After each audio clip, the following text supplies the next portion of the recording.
I do remember sitting in the back seat, feeling like the car was so big and so strong, and having my dad and mom in the front. And I remember with my brother having to hold on tight when my dad would go around corners. My dad bought a 1965 Chevy Impala SS Super Sport with everything he had. I think he cherished the car, not just because he was the first owner and he drove it off the lot, but it was more than a car to him. It really was his baby. He had the car for 20 years, until the mid-'80s. My parents had to sell the car because times were tough and they had to make ends meet. It was not easy for my dad to let the car go. A few years ago, it just kind of dawned on me that if I could somehow, miraculously, find the car, that it would be worth the search. Does the car still even exist? Is it in a junkyard somewhere? But when I put in the VIN number and paid for the online search, it actually told me what address it had been registered in a different state. We heard nothing back from the owner. No response. We sent 2 letters with no response. After Arizona, it went to Pennsylvania. It was in New York. I was 2 steps behind the car on each of my searches. The possibility of finding the car was renewed when the owner in Maine got back to us. But then he said, "You just missed the car." A group of Canadians came down, loaded it on a flatbed, and drove it to Canada. At that moment, I figured the car was gone forever.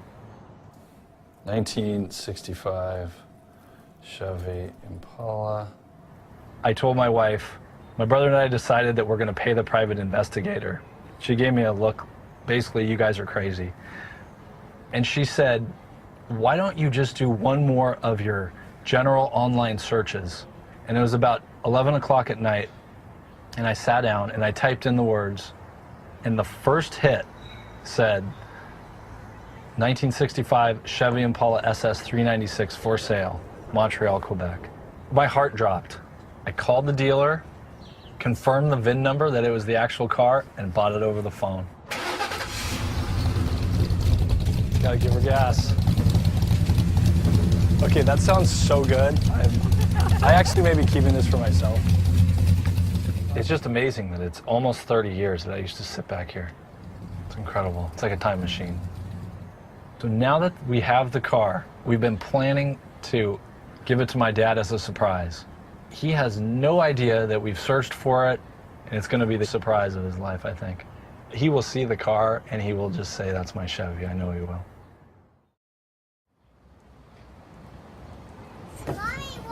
I'm watching. Go Oh, ahead.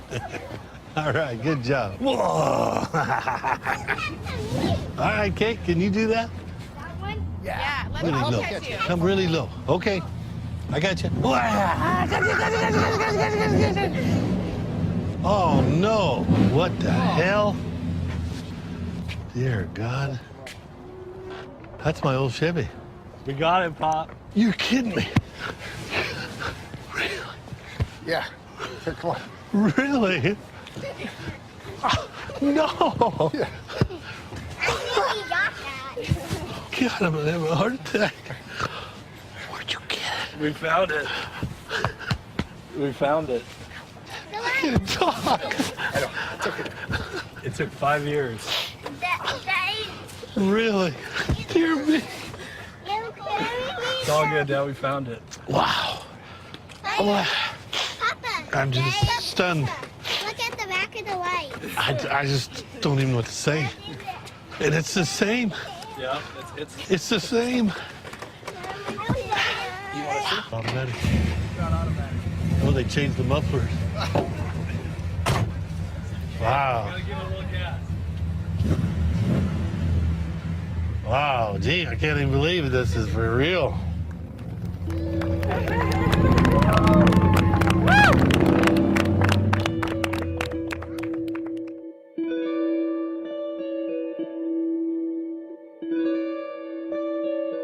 It's not just a car. It's all the memories and the feelings.